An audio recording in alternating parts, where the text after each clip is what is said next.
দেখো, এতদিন সময় নষ্ট করছো, এতদিন 2 বছর হয়ে গেছে, অলমোস্ট 2 বছর না, ক্লাস 9 থেকে 10। অনেকে আছে এখন ওই বইগুলা ঠিকঠাক মতো পড়ে নেয়, অনেক চ্যাপ্টার ওরা এখনো ধরেই নেই, অথচ পরীক্ষার সময় আছে 3 থেকে 4 মাস। তার মানে তুমি হচ্ছে তোমার লাইফের, মানে এই এসএসসি লাইফের 90% টাইম হচ্ছে শেষ হয়ে গেছে। এখন যে 10% সময় আছে, এই 10%ও যদি তুমি ঠিক মতো না পড়ো, তাইলে ভাইয়া আর কি তোমার কোনো এখানে পাস করার, ভালো রেজাল্ট করার কোনো স্কোপ আছে? নাই।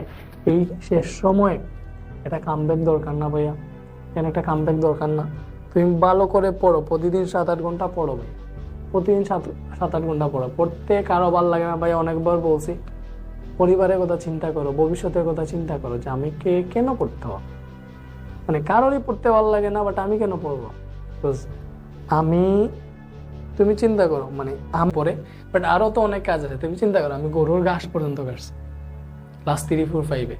মানে ওরকম পরিবেশ, আমাদের ঘরে কারেন্ট ছিল না, বিদ্যুৎ ছিল না, কোনো কিছু ছিল না। ওই পরিবেশ থেকে পড়ছি, তো আজকে তোমাদের সামনে এখানে দাঁড়াইয়া পড়াইতে পারতেছি। দ্যাট মিনস কিছুটা হইলেও শিখছি। অ্যান্ড আল্লাহর রহমতে তো এখন আমি ভালোই আছি, আমার টাকা পয়সার কোনো সমস্যা নেই, আল্লাহর রহমতে সব দিক দিয়ে ভালো হয়েছি। সো এই জিনিসটা চিন্তা করো, আমারও তো পড়তে ভালো লাগতো না অবশ্যই, আমি তো জোর করে পড়ছি।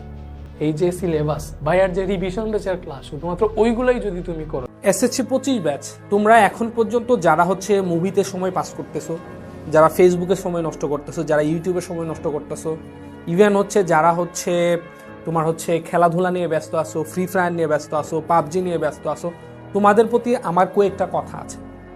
তোমাদের বিন্দুমাত্র লজ্জা হওয়া উচিত। তোমাদের কি লজ্জা শরম নাই? এই একটা ক্রান্তিকালীন সিচুয়েশন চলতেছে, আর তোমাদের হচ্ছে একটু শুকরিয়া আদায় করা দরকার যে তোমাদের পরীক্ষার সময়টা একটু বাড়ায় দিছে।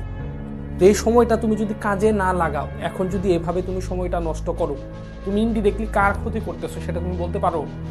তুমি নিজের ক্ষতি করতেছো।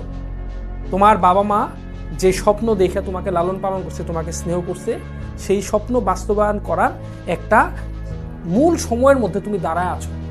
এখন যদি তুমি এই সময়টা কোনোভাবে যদি হেলায় ফেলায় নষ্ট করে, এটা কিন্তু ভুগতে হবে তোমাকে। কারণ দিন শেষে তোমার যে রেজাল্টটা হবে, রেজাল্টটা কিন্তু শুধু নিজের জন্যই থাকবে। এই রেজাল্টটা, তোমার রেজাল্ট নিয়ে আমার কিছু হবে না, তোমার বাবা মাও তোমার রেজাল্ট দিয়ে কিছুই করতে পারবে না, এটা তোমার জন্য।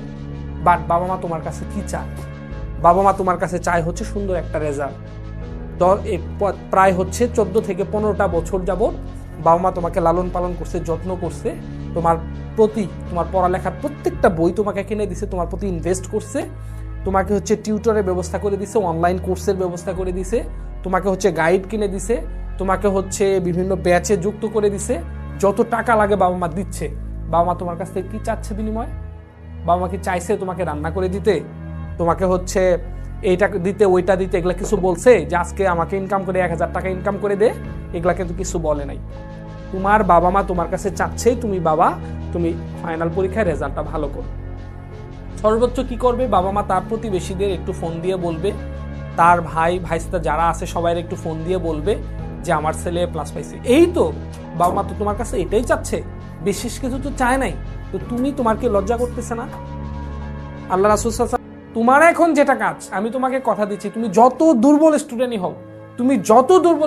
হও, তুমি যদি এই মাস একেবারে সেলফ স্টাডি, প্রতিদিন হচ্ছে 12 থেকে 14 ঘন্টা তুমি যদি পড়াশোনা করো, তুমি 9-এ কিচ্ছু পড়ো নাই, 10-এ কিচ্ছু পড়ো নাই, বাট এই মাস তুমি প্রতিদিন 12 থেকে যদি 14 ঘন্টা রেগুলার পড়াশোনা করতে পারো, তোমার এ প্লাস নিশ্চিত, এ প্লাস নিশ্চিত, এ প্লাস নিশ্চিত।